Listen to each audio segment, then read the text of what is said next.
All right, ladies and gentlemen, it's ClipperBlog Live. It's February 16th.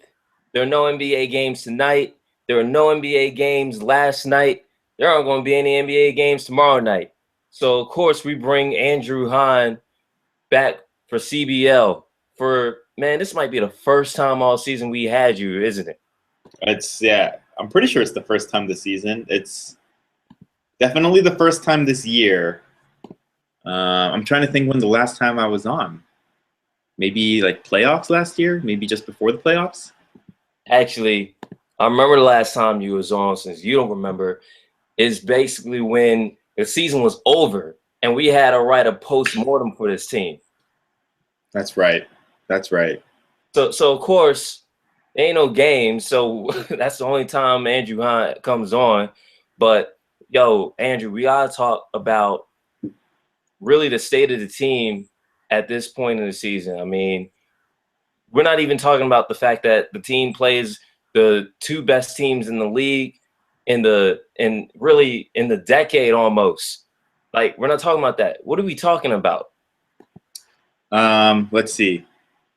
It's a combination of Blake being out and this crazy trade idea that's cropped up tonight about Channing Frye going to the Clippers, possibly.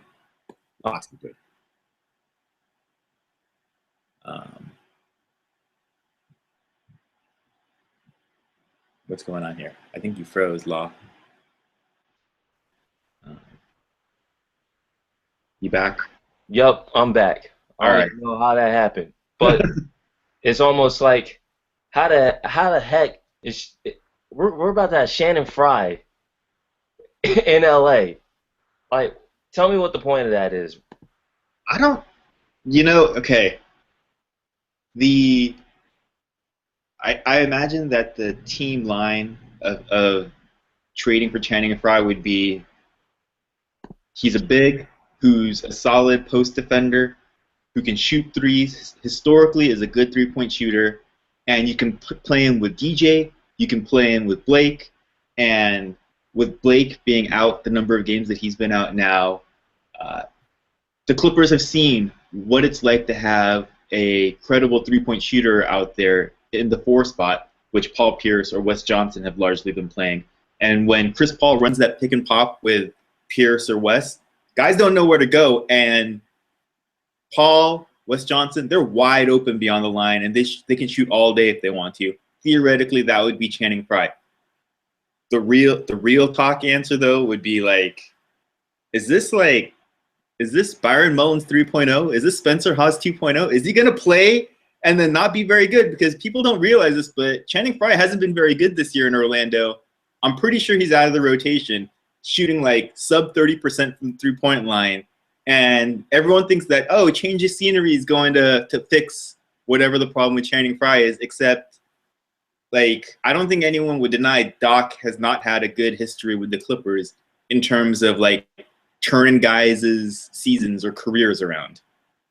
Yeah, I mean, Shannon, the upside to this is so irresponsibly low. Like, I don't really get up for any Clippers rumors or anything like that, but we doing CBL for a reason. And to basically flip Spencer Hawes for Lance, for now possibly Shannon Frye, who for the season, he's close to that 40%, but that's literally his only NBA skill right now.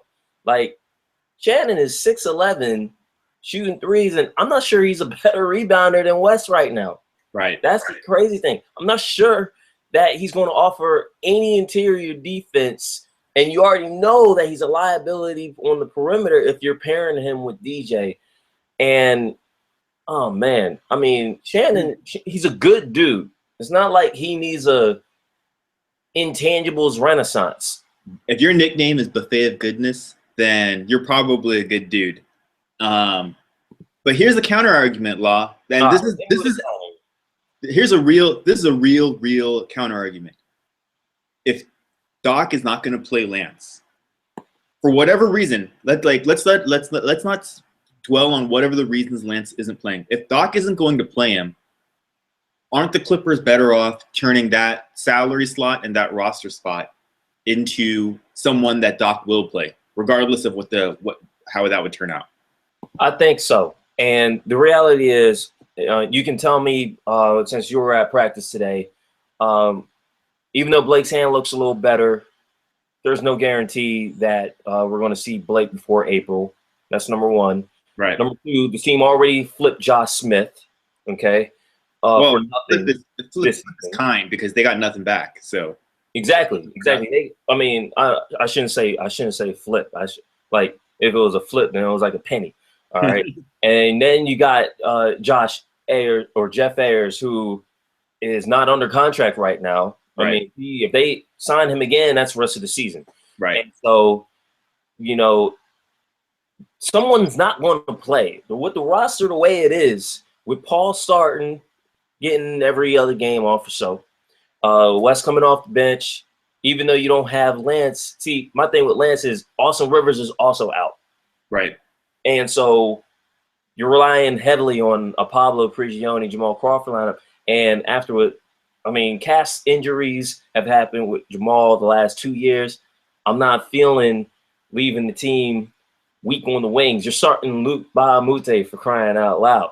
Hey, so let's not disparage the good name. That's your dude, man. That's your dude. My boy. I feel like he's unnecessarily disparaged. Like everyone realizes, like I'm an ardent Bahamute fan, and even I will say, like he's not the best fit for what the Clippers need, but he brings so much to that starting line. And I'm not saying that he needs to play 36 minutes or anything like that. Like 18 minutes a night is perfect for him. But if you just watch a game, just watch him and don't watch anyone else. Like all the random little stuff that he does that doesn't look like it's anything is so necessary for that starting unit, because they just, defense is not their first priority in the regular season. Hey, you know what? I think you pointed this out the other day.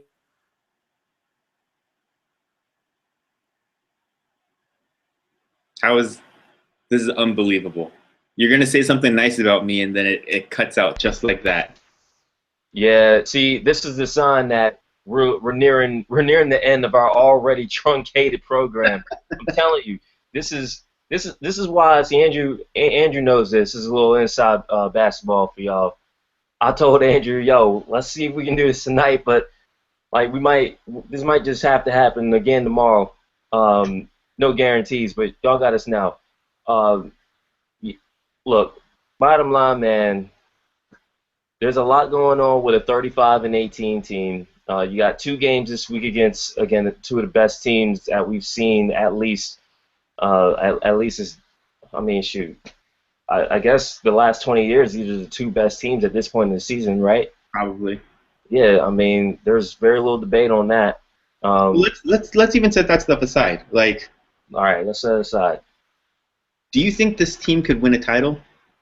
No, I've never ever thought that. No. 5% chance? Not even. Okay, if you put percentages on it, 5% is low, but. Daryl Morey, the general manager of the Rockets, like he's said over and over again, like if a team thinks that they have a 5% chance to win the title, then like you just have to push right there and go for it, because it's so hard to win a title. And you had just brought up that they're playing the Spurs and the Warriors this weekend.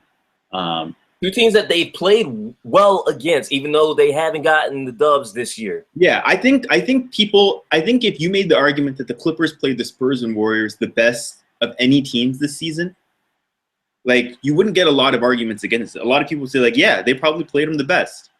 And are they better than the Spurs or the Warriors? I don't know the answer to that. Do they have a better chance at beating them versus someone else? To me, the Clippers. This is the thing about the Clippers that has not changed in the past 3 years. Their ceiling is higher than any other contender out there, Spurs and Warriors aside, because I think everyone has put them in the class of like one of those 2 teams is going to win the title and everyone else is just chump change. But of all these other teams, the Clippers' ceiling is higher, and they have that ability to reach that ceiling for a series and knock one of these teams off. So if Oklahoma City goes in and you know, they have a crazy high ceiling too. They managed to upset one of the teams. The Clippers managed to upset the other team. That's a realistic possibility that they can win a title right there. And I've gone back and forth on this like 17 times this year, despite the fact that I started the season saying I would not care until February, and February's here, and like I still can't care because Blake's been out for like a month, and you know, the team just doesn't look like the way that they're going to in 6 weeks. So it's a weird spot to be in for the Clippers. It is. It is. So we're on borrowed time, and so there are two things we are not contractually, but if we were sponsored, we would be obligated to cover. So just two quick hitters. One, Chris Paul, 16 dimes. JJ Redick not shooting as many long twos. How do you feel those two All-Star weekends went? I imagine that JJ is going to be pissed the next time he talks to the media, because he was pissed last year when he shot all those long twos and kind of knocked himself out before the contest even got started. And this year he was really good in the first round. Had 20, got tied with several other people. And then that elimination one, like you could tell, he did figure out James Harden's mistake. Like Harden put that money ball rack third and like didn't even get through all of them in 30 seconds. And Redick's like, oh, I got to go money rack first. And he nailed all of those, and then like ended up losing to Devin Booker. He won't be happy about that, because I think he felt like he had a real chance to bring that one home. Although Klay Thompson was crazy at the end of that 3-point contest. And then Chris Paul's All-Star performance. I tried not to pay attention, and like I'd be like, oh, it was like 45-42 after the first quarter. Oh, it's like 197 at halftime. Like I don't know what the hell is going on in that game. So 16 times seems actually low for what he could have gotten. Man, that All-Star game killed me. I mean, not like killed as in I'll never see another All-Star game again, but I think there was like 7 free throws that whole game. Who wants to see the free throws though? Like, do you really want to watch Although I was thinking that a great idea is if like ballers whose games like translate to All-Star type atmosphere, exhibition games, put on like a separate game in Vegas on the same, or like on Monday or the same day as the All-Star game. So like you'd have Jamal Crawford there, you'd have J.R. Smith there, you'd have like you know, Kyrie didn't make it this year, so Kyrie could go there. Like a whole bunch of dudes that are just fun to watch in an exhibition game. Yeah. And just watch them ball out. That'd be interesting. Oh man. Well, I hope y'all enjoyed it.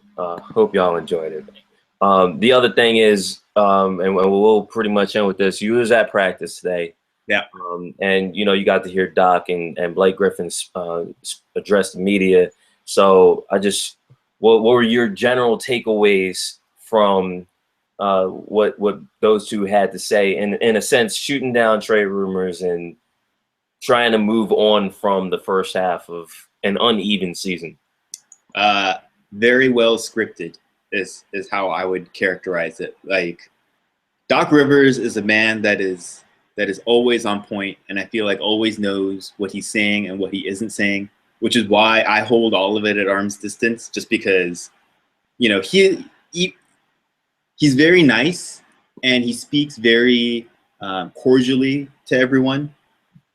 But sometimes he also doesn't say anything. Like he said, they're not going to trade Blake. Like, of course not. And if they were, like, hypothetically speaking, let's say they were going to trade Blake, why would he say that they're going to trade? Like, that's crazy. Like, Doc knows that you can't say stuff like this, so he's just not going to say it. So there's not a lot of information you can glean in that regard. Blake seemed contrite, but also that it was very well prepared, I think, his apology. And he stayed on message, you know, saying that he feels bad for what's happened, and he feels bad that he's put his teammates in the organization in that position, and he's learned from it. He's going to move on. He must have said those kind of phrases like 3 or 4 times in the interaction with the media, and that's pretty much all there is to it. Like in today's day and age of just hyper aware athletes and people in the spotlight, it's these kind of situations, you're not going to learn a whole lot that you didn't already guess or know. Hey, well, I'll tell you what. We'll leave y'all with this: 2 games, Thursday, Saturday. We want to say they mean a lot, but it's still February. I'm putting you on the spot, La. Are they going to win one of those 2 games? Nah. I mean, but like Kevin Garnett. All right. I'm gonna go I'm gonna say they beat the Spurs. I think they beat the Spurs. And not beat the Warriors, but we'll see. Hey, we will see. We're gonna pretend like next week doesn't exist. It's a 2-game season, and for Andrew Hahn, I'm Law Murray. Maybe a trade will happen tomorrow, or maybe Andrew will come back on sometime before the end of the winter. But don't hold your breath.